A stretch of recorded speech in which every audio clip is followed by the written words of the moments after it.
Hi again. I wanted to touch base today, particularly as it is World Menopause Awareness Month in October, but today particularly is World Menopause Day.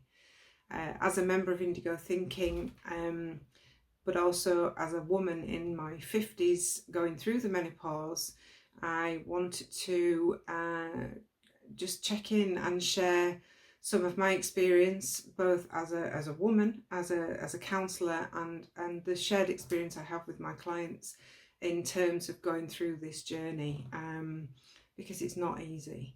On the back of that, I've written an article which will be on social media and also on our website, and I've called it rather dramatically Menopause, the Stripping of Self, because that's how I felt going through this journey.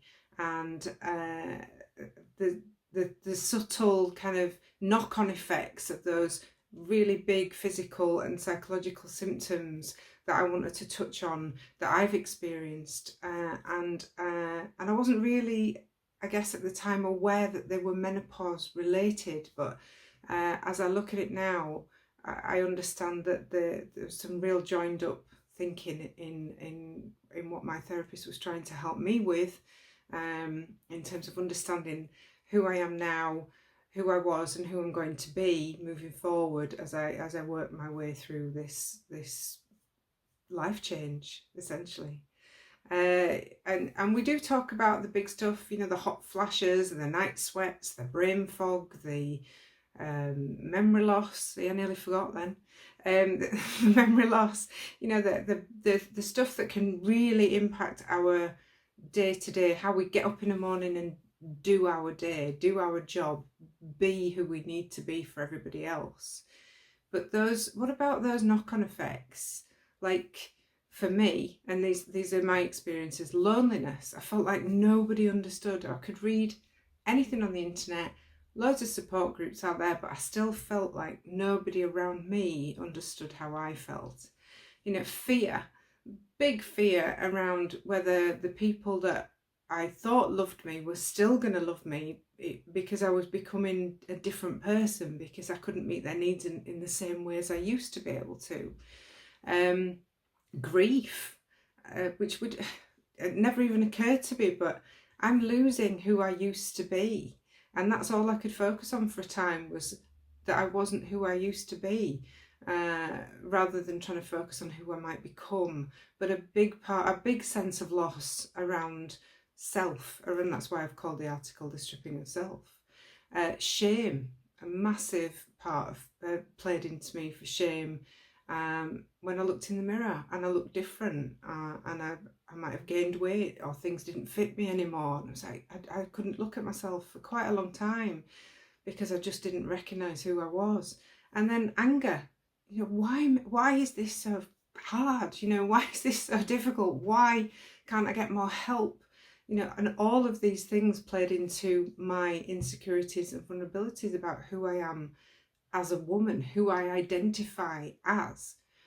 Now, for my generation, for sure, definitely in my family, there was, and I'm sure a lot of other women of my age, there was a massive focus on who a woman needs to be, how I need to present myself, how I need to make sure that I always look presentable and immaculate sometimes. I have to wear certain things and look a certain way to be accepted in society. And that was a really subtle underlying message, that my mum had to experience, her mum had to experience. It goes way back. And I'm sure I'm not the only one at this age who can understand that, and many other generations of women as well.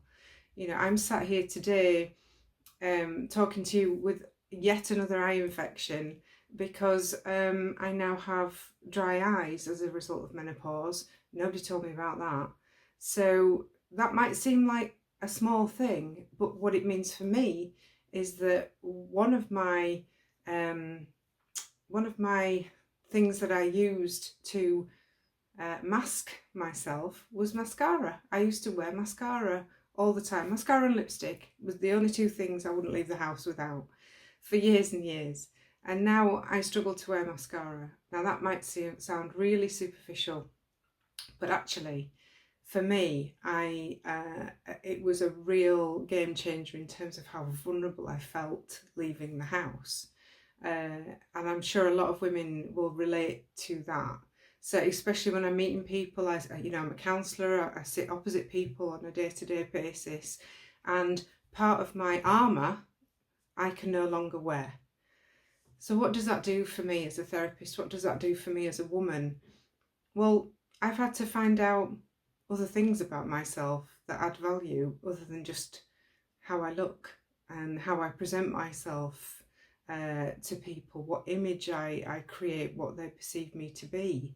And that's not easy. You know, when you're already going through this transition and you're starting to question yourself, it's like, how could I get through this with kindness, you know? And thank goodness I am on this journey, because I have all of these interventions at my fingertips, and I appreciate not everybody does, which is kind of why I wanted to share this video with you and the article. I really hope it helps, you know.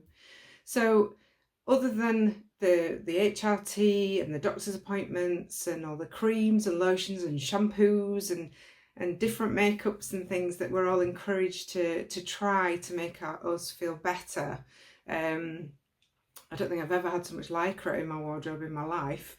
You know, all of these things that we use as other forms of armour and other ways to make us feel better. I just wanted to give you a few tips and tricks emotionally, just to try and support